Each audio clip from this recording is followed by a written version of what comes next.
As the president's pick to lead a top federal consumer watchdog agency faces a Senate confirmation hearing today, uncertainty continues as the agency remains on hold.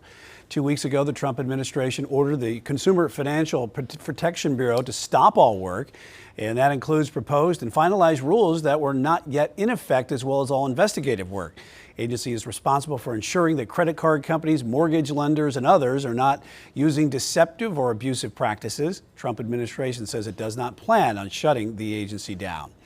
Chief Legal Analyst Khalif Rhodes joins us now. And Khalif, just on hold, how does this put the consumers at risk? Letitia James doesn't think that it's just on hold. And if that name sounds familiar, it is familiar. She's the same attorney general from New York City that went after Trump in that liability case where he was found to have to pay $400+ million back. And so she's saying that, no, this is not a pause. This is an attempt to shut this down. And she says a couple of things, that individuals, everyday citizens, will be harmed by this. They will be hurt by this, and billionaires will benefit if this is shut down. You're talking about during their time that they've been around, they've helped put $20 billion, this is in their filing, $20 billion in the pockets of Americans, going after predatory lenders, deceptive companies, slashing junk fees.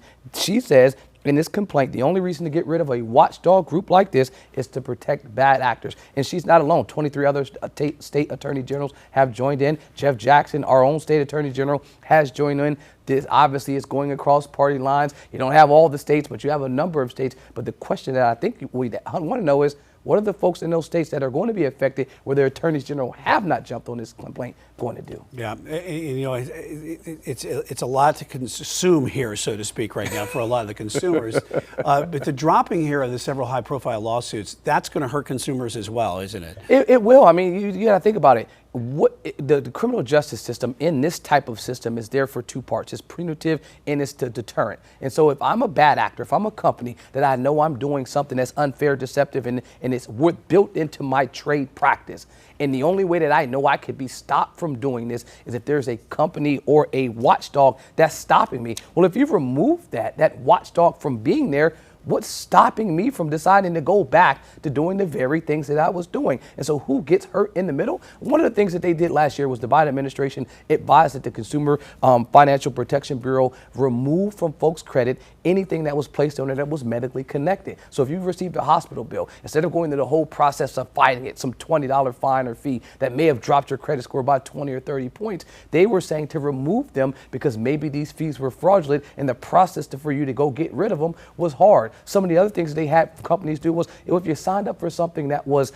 connected to some type of subscription, making sure the processes were in place, that you knew how to get out of it just as easy as you got into it. Well, these are all things that are there, to protect the consumer, me and you, not the person that's creating it, not the person that's profiting, but the person that's using it. And we're going to see the effects of this. It may not be drastic right in your face, but it will be over time. You'll start to notice these things when they... And if I quickly go in, that's the part that's hard for them to be successful in a complaint like this. The judge is going to say, what's the harm? Where's the harm? And all they're saying is almost harm, future harm, potential harm. Mm-hmm. If I'm talking about anything that's going to hurt this complaint, is you got to be able to point to actual harm right now. All right. It's going to be a difficult one. All right. Chief Legal Analyst Khalif Rhodes, thanks.